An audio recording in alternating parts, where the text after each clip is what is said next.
नमस्कार मित्रांनो, आपण उदयपूरमध्ये आहोत व आज आपण मेवाड साम्राज्याच्या शेवटच्या राजधानीचे मुख्य ठिकाण असलेल्या सुंदर अशा सिटी पॅलेसला भेट देणार आहोत। येथे बाजूला शीतला मातेचे मंदिर आहे व त्यामुळे या प्रवेशद्वाराला देखील शीतला माता प्रवेशद्वार म्हणतात। उजवीकडे हे बुकिंग काउंटर आहे। सिटी पॅलेसमध्ये प्रवेश करण्यासाठी दोन प्रवेशद्वारांवर तिकीट बुकिंगची व्यवस्था आहे। एक बडी पोळ जे या पॅलेसचे मुख्य प्रवेशद्वार आहे व हे दुसरे शीतला माता गेट। सिटी पॅलेसच्या परिसर व म्युझियमला भेट देण्यासाठी प्रौढांना 400 रुपये, 5 ते 18 वयोगटातील मुलांना 150 रुपये, संरक्षण, निमलष्करी, पोलीस कर्मचारी व त्यांचे जोडीदार व 60 वर्षावरील ज्येष्ठ नागरिकांना 250 रुपये तिकीट शुल्क आहे व दिव्यांगांना प्रवेश मोफत आहे। तसेच आपण ऑनलाईन तिकीट citypalacemuseum.org या वेबसाईटवर बुक करू शकता। आपण तिकीट काउंटरवरून तिकीटे घेऊन आता पॅलेसकडे निघालो आहोत। येथे इलेक्ट्रिक कारची सुविधा देखील आहे जी पर्यटकांना म्युझियमच्या प्रवेशद्वारापर्यंत घेऊन जाते।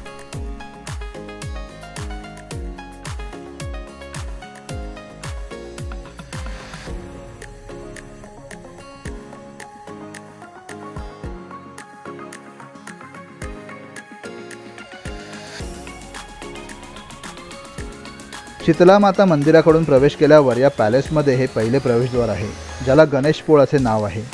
पोळचा अर्थ दरवाजा असा होतो।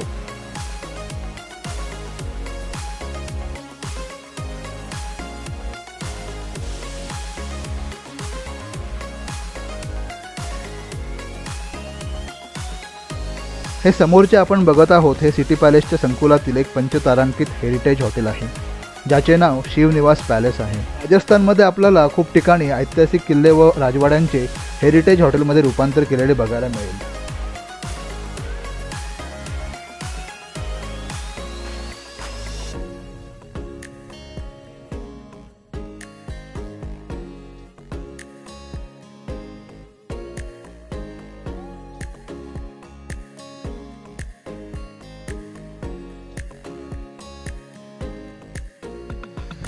समोर आपल्याला भव्य असा प्रसिद्ध लेक पिचोला दिसत आहे। या लेकमध्ये बोटिंगचा आनंद घेता येतो। लेकच्या मध्यभागी ताज समूहाचे ताज लेक पॅलेस उदयपूर हे पंचतारांकित हॉटेल दिसत आहे व पलीकडे ओबेरॉय समूहाचे द ओबेरॉय उदयविलास हे पंचतारांकित हॉटेल दिसत आहे। वर उंच डोंगरावर सज्जनगड पॅलेस दिसत आहे। उजवीकडे हे ताज फतेह प्रकाश पॅलेस नावाचे पंचतारांकित हेरिटेज हॉटेल आहे। हे हॉटेलसुद्धा सिटी पॅलेस कॉम्प्लेक्सचा म्हणजे संकुलाचा भाग आहे। डावीकडे येथे ताज फतेह प्रकाश पॅलेसच्या सनसेट टेरेस असलेल्या भागाकडे रस्ता जातो।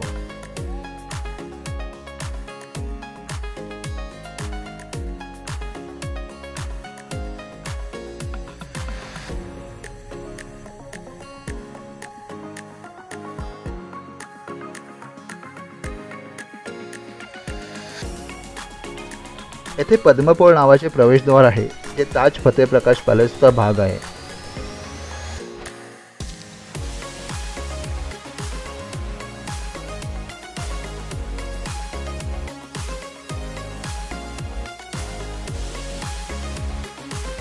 आपण फतेहपोळ नावाच्या प्रवेशद्वाराजवळ पोहोचलो आहोत। उजवीकडे हे ताज फतेह प्रकाश पॅलेस हॉटेल आहे व डावीकडे सिटी पॅलेस म्युझियमकडे जाण्यासाठी मार्ग आहे।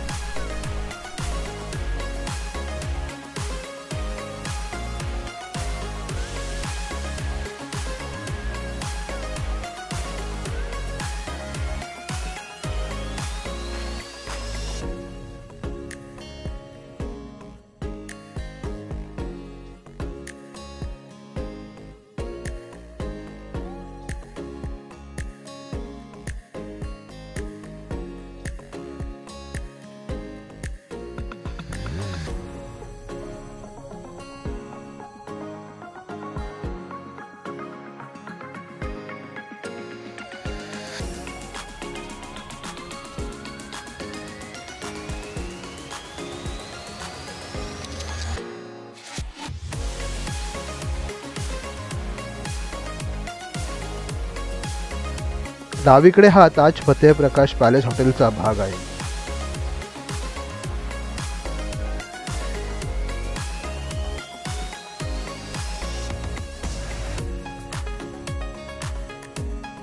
या परिसराला चंद्र चौक असे नाव आहे.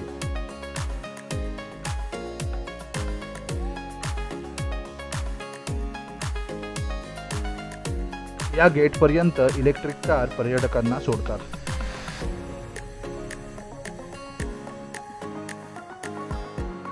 आता आपण सिटी पॅलेसच्या या परिसरात आलोय. या ठिकाणाला मानक चौक म्हणजेच दिवाने आब म्हणतात. या ठिकाणी प्रजेसाठी जनता दरबार, उत्सव असे कार्यक्रम होत असत आणि दूरवर जे प्रवेशद्वार दिसत आहे ते बडी पोळ या नावाने ओळखले जाते. ते मुख्य प्रवेशद्वार आहे. समोर जे प्रवेशद्वार आहे ते तोरणपोळ या नावाने ओळखले जाते. या प्रवेशद्वारापासून आपण पॅलेस बघायला सुरुवात करणार आहोत. येथील राजघराण्यात काही शुभकार्य असले की या प्रवेशद्वारावर तोरण लावले जाते.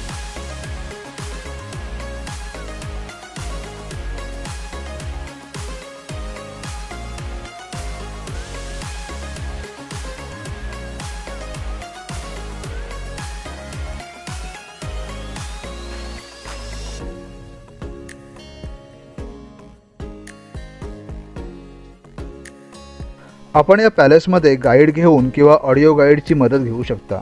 त्यासाठी आपल्याला वेगळे शुल्क द्यावे लागते. ऑडिओ गाईड सुविधा प्रामुख्याने परदेशी पर्यटकांसाठी आहे. आपण तोरणपोळ येथून आत प्रवेश केल्यावर या परिसरात आलो आहोत. त्याला मोती चौक म्हणून ओळखले जाते. या ठिकाणी जनाना महालाकडे जाणारे प्रवेशद्वार देखील आहे. या पॅलेसचे मुख्य प्रवेशद्वार हे मानक चौकच्या समोर आहे, ज्यास दरीखाना की पोळ म्हणून ओळखले जाते. ज्या ठिकाणावरून महाराणा, उमराव, व्यापारी पॅलेसमध्ये ये-जा करत असत. आपण तोरणपोळमधून आत आलो आहोत. या सिटी पॅलेसच्या निर्मितीची सुरुवात सिसोदिया राजपूत वंशाचे महाराणा उदयसिंगजी यांनी 1559 मध्ये केली होती. त्या अगोदर चित्तोडगड येथे मेवाडची राजधानी होती. सततच्या मुघल आक्रमणांपासून सुरक्षित राजधानीसाठी महाराणा उदयसिंगजींनी अरावली पर्वतरांगेतील डोंगरावर जो पिचोला तलावाला लागून आहे तो राजधानीच्या निर्मितीसाठी निवडला होता व सभोवताली नवीन शहर वसवले, ज्यास उदयपूर असे नाव दिले. महाराणा उदयसिंगजींच्या नंतरच्या मेवाडच्या सगळ्या महाराणांनी या पॅलेसच्या निर्मितीसाठी हातभार लावला. सुमारे 400 वर्षे या पॅलेसमध्ये विविध बांधकाम झाले व आपल्याला आता हा पूर्ण पॅलेस बघायला मिळत आहे. या ठिकाणी या पॅलेसमध्ये ज्या महाराणांनी राज्य केले त्यांची व त्यांच्या कार्याची माहिती दिलेली आहे. तसेच या पॅलेसमध्ये त्यांनी जे बांधकाम त्यांच्या काळात केले त्याबद्दलची माहिती देखील दिलेली आहे. यामध्ये महाराणा उदयसिंगजी द्वितीय, महाराणा प्रताप प्रथम, महाराणा अमरसिंग, महाराणा करमसिंग, महाराणा जगतसिंग, महाराणा राजसिंग, महाराणा जयसिंग, महाराणा अमरसिंग द्वितीय, महाराणा संग्रामसिंग द्वितीय, महाराणा जगतसिंग, महाराणा प्रतापसिंग द्वितीय, महाराणा राजसिंग द्वितीय, महाराणा अरिसिंग द्वितीय, महाराणा अमीरसिंग द्वितीय, महाराणा भीमसिंग, महाराणा जवान सिंग, महाराणा सरदार सिंग, महाराणा स्वरूप सिंग, महाराणा शंभू सिंग, महाराणा सज्जन सिंग, महाराणा फतेह सिंग, महाराणा भूपाल सिंग, महाराणा भगवत सिंग यांचा समावेश आहे. या मोती चौक परिसराची निर्मिती 1620 ते 1628च्या दरम्यान महाराजा करमसिंग यांच्या कार्यकाळात झाली. या ठिकाणाचा उपयोग राजपरिवारातील सदस्यांच्या आगमन व प्रस्थानासाठी केला जात असे. येथे हत्ती व घोडे कार्यक्रम उत्सवासाठी तयार ठेवले जात असत. येथे बाजूला बागा होत्या व राजकुमाराची खोली जी नंतर राजघराण्याचे स्वयंपाकघर म्हणून वापरली गेली. सध्या येथे पॅलेसची ऑफिसेस आहेत. आता आपण पहिल्या मजल्यावर आलो आहोत. या बाजूला मर्दाना महाल आहे. या ठिकाणी आपल्याबरोबर असलेल्या बॅग्सची तपासणी करावी लागते. या परिसराला गणेश चौक असे नाव आहे. पूर्वी कोणी व्यापारी किंवा उमराव महाराणांना भेटायला येत असत तर त्यांना या ठिकाणी बसवून नंतर पुढे महाराणांना भेटण्याची परवानगी देत असत. या ठिकाणी दरवाजा आहे त्याचे नाव रामपोळ आहे. या गणेश चौकची निर्मिती महाराणा करमसिंग यांच्या काळात झाली होती. हा चौक मर्दाना महाल, मोती चौक, गणेश देवडी या भागांना जोडतो. गणेश देवडीमधून आपल्याला रायांगणाकडे जाता येते. या ठिकाणी पुन्हा एकदा तिकिटांची तपासणी करण्यात आलेली आहे.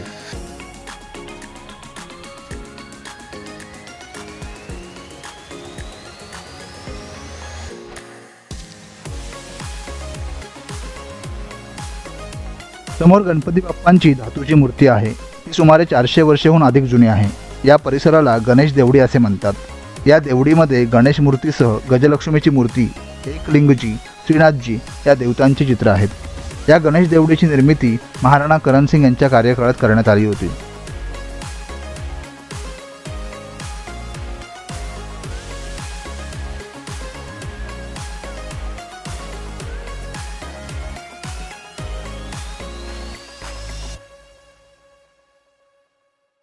समोर गणपती बाप्पांची मूर्ती व वर मेवाड साम्राज्याचे संस्थापक बाप्पा रावल यांची चित्र आहे.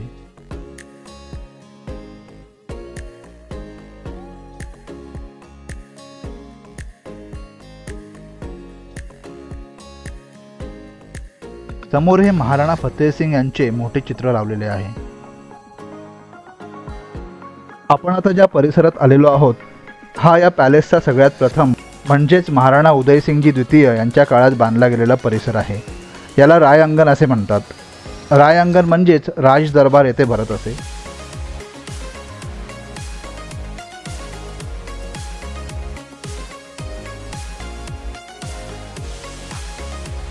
आता आपण महाराणा प्रताप कक्षात जाणार आहोत. महाराणा उदयसिंगजी द्वितीय यांच्यानंतर त्यांचे पुत्र महाराणा प्रताप हे पुढील महाराणा झाले. त्यांची संपूर्ण कारकीर्द मुघलांशी संघर्ष व मेवाडचा भाग मुघलांपासून स्वतंत्र करण्यात व राजपुतांचे वर्चस्व स्थिर करण्यात गेली. हा कक्ष पूर्णपणे त्यांना समर्पित केलेला आहे. महाराणा प्रताप युद्धप्रसंगी जी शस्त्रे व कवच वापरत असत ती सगळी येथे ठेवण्यात आलेली आहेत. संपूर्ण शस्त्रांचे वजन 35 किलो असायचे असे या ठिकाणी लिहिलेले आहे.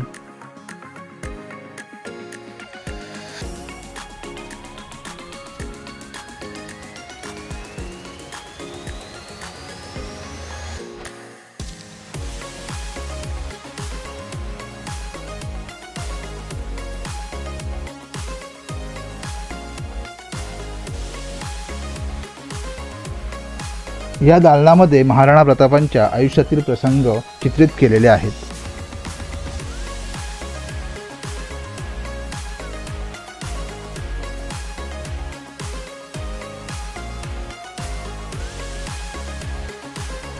यातील काही प्रसंग खूपच जबरदस्त आहेत. जसे की महाराणा प्रताप लढाईला जाताना घोड्याला हत्तीसारखी सोंड लावत असत.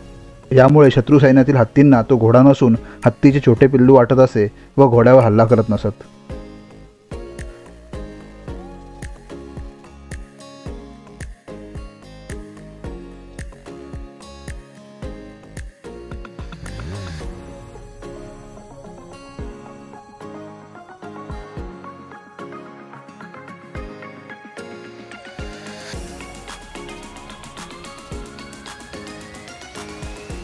स्त्री दाक्षिण्याबद्दल आपल्या मुलाला सांगतानाचा प्रसंग या चित्रात दाखवलेला आहे.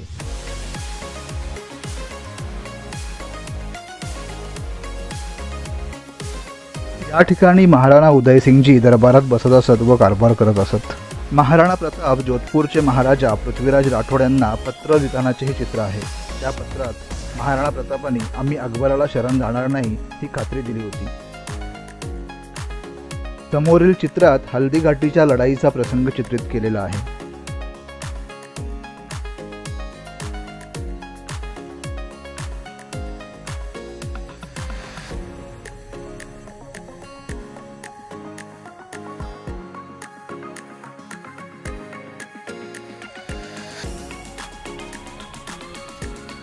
समोर हा नवचौकी महाल आहे. या महालाची निर्मिती देखील महाराणा उदयसिंगजींच्या काळात झाली होती. या महालाच्या मध्यभागी गोस्वामी प्रेमगिरी महाराजांचा यज्ञकुंड आहे. त्यांच्याच सांगण्यावरून महाराणा उदयसिंगजींनी या ठिकाणी महालाच्या निर्मितीची पायाभरणी केलेली होती.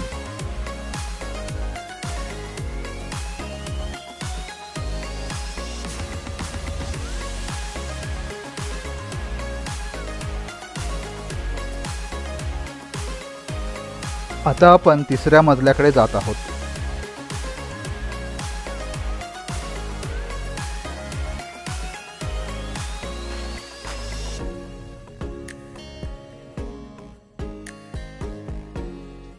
या ठिकाणी प्रभू श्रीरामांची मूर्ती आहे. मेवाडचे राजे हे प्रभू रामांच्या कुलातील असून प्रभू रामांचे पुत्र लव यांच्यापासून पुढे चालत आलेला हा वंश आहे असे ते मानतात.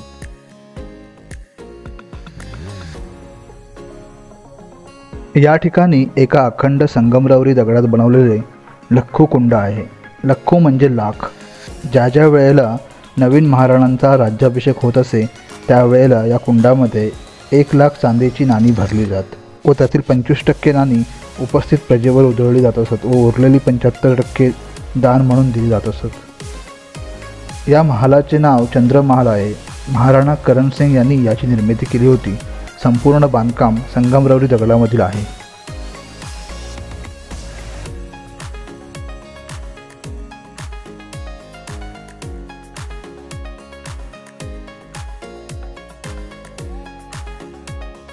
आता आपण सिटी पॅलेसच्या 4थ्या मजल्यावर आलो आहोत। या भागाला शिवप्रसन्न अमरविलास तसेच बाडी महाल असे म्हणतात। याची निर्मिती महाराणा अमरसिंगांनी केली होती। बाडी शब्दाचा अर्थ उद्यान, गार्डन। या ठिकाणी 104 संगमरवरी खांबावर सुरेख नक्षीकाम केलेले आहे।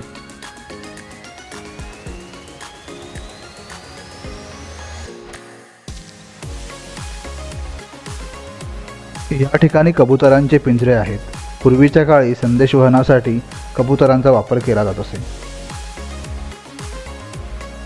हा पॅलेसमधील सर्वात उंच भाग आहे। असे असून सुद्धा या ठिकाणी मोठी मोठी झाडे आहेत। त्यामुळे आपल्याला प्रश्न पडतो की एवढ्या उंचावर पॅलेसमध्ये मोठी झाडे कशी? तर या पॅलेसचे बांधकाम करताना उंच भाग जो होता त्याच्या आजूबाजूला बांधकाम केले होते व हा भाग तसाच ठेवला होता। म्हणजेच डोंगराच्या या भागाखाली काहीही बांधकाम नाही, त्यामुळे येथे मोठी झाडे आहेत। हे ठिकाण राजघराण्यातील लोकांना विरंगुळा उत्सव साजरे करण्यासाठी बांधले होते। आतापर्यंत आपण निम्मा सिटी पॅलेस बघितला आहे व अजून अर्धा सिटी पॅलेस बाकी आहे। हा व्हिडिओ मोठा होईल म्हणून या भागात येथेच थांबतो। आपल्याला हा भाग आवडला असेल अशी आशा करतो। भेटूयात पुढील भागात। तोपर्यंत नमस्कार। चला देशात आणारा।